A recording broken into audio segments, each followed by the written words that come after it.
to arrest this downward spiral, then every American will benefit. The president laid out an ambitious goal: restructure or refinance up to 9 million mortgages nationwide. Under the three-part plan, the government will loosen lending rules so that homeowners with traditional Fannie Mae or Freddie Mac mortgages who owe more on their mortgages than their homes are worth can refinance to a lower interest rate.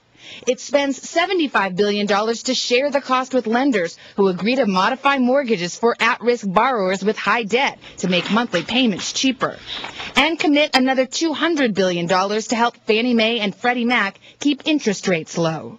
If there's a reason for skepticism, it's in the sheer enormity of the size and in just the operational problems in trying to put this together.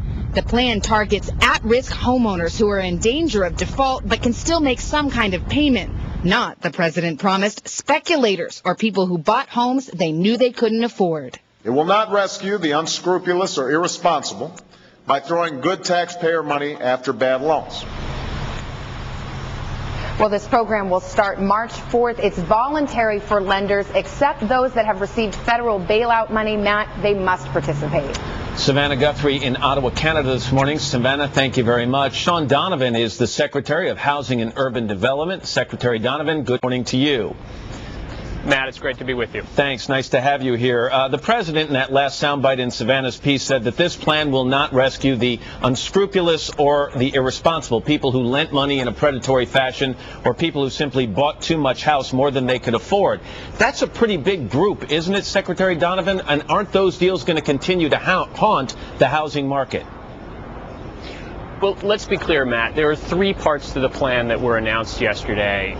First, $200 billion as a backstop to Fannie Mae and Freddie Mac. They issue more than 2/3 of the mortgages today in this country, and those mortgages are available only to people with good credit. So we're going to have lots of people who have played by the rules benefiting, as well as from the refinancing that was announced yesterday. We have lots of families across the country who have paid their bills, but because the housing market has declined, are now underwater and haven't been able to benefit from today's low rates. They're going to benefit as well. Let me jump in and ask you, in devising this plan, did you folks calculate or estimate a number of mortgages that simply are beyond saving? And if so, can you share that number with me? Well, look, Matt, one of the things that's absolutely critical, this started as a mortgage crisis, but it's become a jobs crisis. So the recovery bill that was signed by the president 2 days ago is going to create or preserve 3.5 million jobs. That will help a lot of homeowners stay in their homes. We believe, though, that there are those who can't be helped or shouldn't be helped. Investor owners won't be eligible.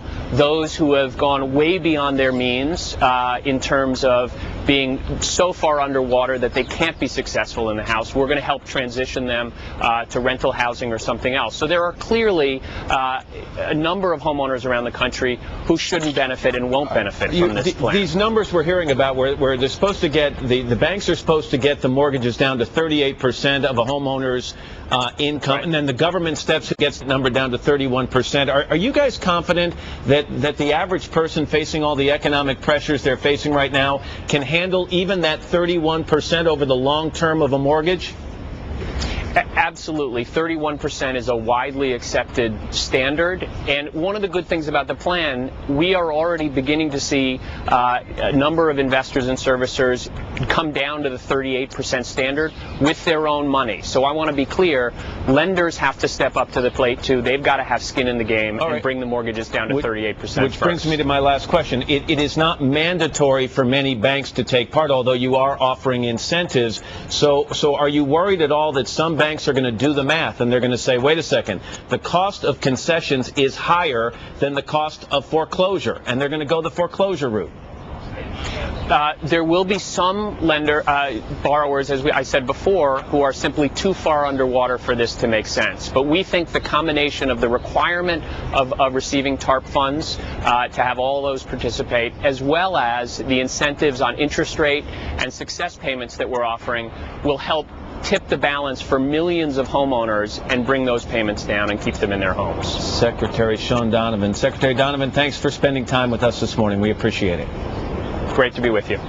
It's 8 minutes after the hour. With more on this subject, here's Meredith. Matt, thank you. And now to the question most families are asking, what will it take to weather this storm? Susie Orman is the host of the Susie Orman Show on CNBC. Susie, good morning to you. Good morning. First, your reaction to what the Secretary just said. I think what's important, I'm not sure he answered really any of Matt's questions, but that's besides the point. He's a politician, of course. However, here's what we have to understand. Not everybody is going to qualify for this. First of all, if you have a jumbo rate mortgage, such as those in California, you don't qualify. This is only for conforming mortgages. Number two, if you're seriously underwater, more than 5% underwater, not going to qualify. And what people don't understand also about this, in 5 years, your payments go back gradually to what they were today. Before, right. So is this just postponing a problem for you? It's going to help some people. Is it going to help everybody? It is not. You have to qualify for these. So if you're behind in payments, if you have a low FICO score, this You're not going to isn't qualify. going to be for you. Okay. All right. I've heard a lot about the economic stimulus